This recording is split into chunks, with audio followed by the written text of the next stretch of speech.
Salut à tous, c'est Nico le jardinier. On se retrouve pour une nouvelle vidéo. Je vais vous faire une petite vidéo bilan intermédiaire sur les carrés potagers.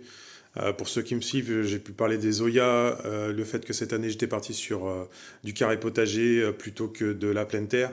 Alors évidemment, il y a de la terre de jardin, hein, j'ai récupéré de la terre de mon jardin. Mais voilà, évidemment, je vous propose de cette vidéo pour que vous puissiez faire la comparaison avant-après et vous allez constater que voilà, quand vous avez peu de place, comme c'est mon cas, et que vous avez envie de faire quelque chose de propre et de bien préparé, le carré potager avec de la récupération, c'est vraiment l'idéal. À tout de suite. Alors, pour ceux qui me suivent, l'année dernière, j'avais déjà mis ces bacs potagers et j'avais pu constater un sacré rendement, notamment sur les pieds de tomates en comparaison avec avec ceux qui étaient dans la serre.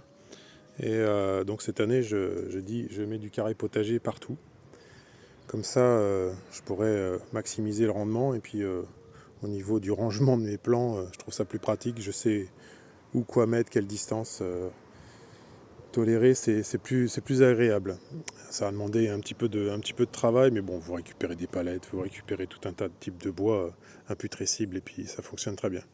Donc, ce qu'on peut constater, l'avantage du carré potager, c'est que j'ai pu mettre un maximum de compost, d'engrais fertilisants et de terreau pour pouvoir remplir mes bacs et que, vous voyez, là on est le 17 juin, donc mes pieds de courgettes sont déjà très bien avancés. Alors bon, les pieds de courgettes, je les pince pas, donc je sais que pendant une semaine ou deux, je vais avoir surtout des, euh, des fleurs femelles, et qu'après il faudra que j'attende d'avoir les deux pour pouvoir avoir une fécondation et obtenir des légumes, mais c'est pas grave, je les laisse comme ça, j'ai pas envie qu'elles courent trop loin. En tout cas, vous voyez que ça fournit très bien. Et le plus radical, ce qui a vraiment changé, ce sont voilà, le dessous alors mon ancienne serre qui est devenue uniquement une bâche protégée parce que il fait de plus en plus chaud, puis ça demande un coup d'entretien, c'est compliqué, ça s'arrache. Honnêtement, avec les températures qu'on a maintenant, on peut faire ça protège essentiellement des orages et des fortes pluies et de grêle. Mais là, vous avez mes pieds de potimarron, donc qui sont déjà bien partis, donc je compte faire grimper. Tous mes pieds de tomates qui sont déjà tutorés avec des ficelles. Ça, regardez dans mes vidéos, hein, je vous montre comment faire. Ils sont déjà très très bien partis. On peut déjà constater à certains endroits qu'on a des petits fruits. Voilà, j'en ai là, j'en ai ici. En tout cas, voilà, ça fonctionne très très bien. Évidemment, dans la terre, vous avez plusieurs sacs de terreau, de l'engrais, de la terre de jardin, évidemment, que j'avais mélangé, et du compost. Donc là, ça fonctionne très très bien. Et vous avez, si vous ne m'avez pas suivi, je vous explique évidemment l'intérêt d'utiliser ces petites choses, les Zoyas, ou les Zoya, je ne sais toujours pas comment on dit. Voilà, je vous montre l'intérieur. Vous avez de l'eau, ça se diffuse en continu mais par petites doses et je ne suis pas obligé, malgré les grosses chaleurs, d'arroser tous les jours. J'arrose quand il fait vraiment très chaud, comme ça va être le cas dans les jours qui viennent, ou comme ça l'a été il y a 15 jours. J'arrosais un petit peu le soir ou le matin, mais vraiment un petit peu pour dire de compléter. Mais sinon, là, vous voyez, j'arrose tous les 3 jours, quoi. J'ai pas besoin d'être plus. De toute façon, ça diffuse en continu. Je vérifie juste qu'il y ait toujours de l'eau.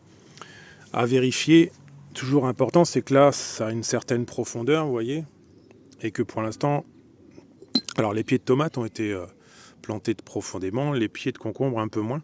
Donc forcément, si vous voulez il faut quand même penser à arroser un peu en surface, parce que si vous voulez que le pied de concombre soit en contact avec l'eau qui est diffusée par les Zoyas, il faudrait qu'il soit très profond pour l'instant. Donc je pense qu'il s'est enraciné assez profondément, mais peut-être pas encore suffisamment.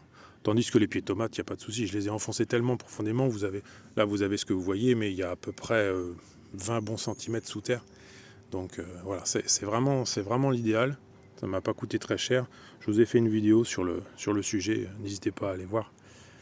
Et puis voilà mes pieds de concombre que je compte faire grimper sur ce grillage de récupération qui vient de mon ancien enclos pour mes anciennes poules. Rien n'est jeté, on peut toujours tout utiliser.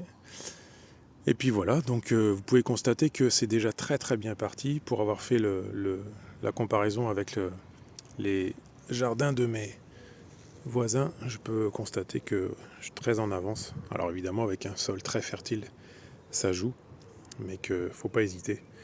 Lancez-vous, ça, en plus pour ceux qui ont peu de place comme c'est le cas pour moi, ça permet de bien délimiter et puis de ne pas laisser trop le jardin s'étendre.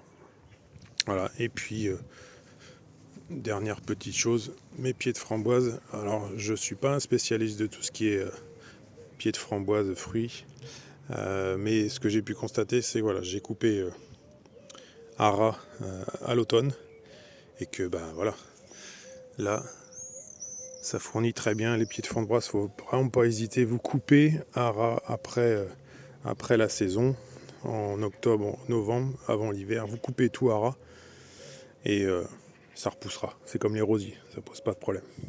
Voilà, là vous avez les fraises qui ont bien donné. En tout cas, pour vous dire que voilà, si vous hésitez encore pour le carré de potager, c'est vraiment pas très compliqué. C'est de la bricole, hein. C'est pas compliqué à faire. Ne partez pas dans des carrés potagers achetés dans les magasins qui vous vendent ça à 40 € le bac, alors que ça coûte rien, hein, des palettes. Là, j'ai du bois de bardage, donc du bois de bardage que j'ai récupéré.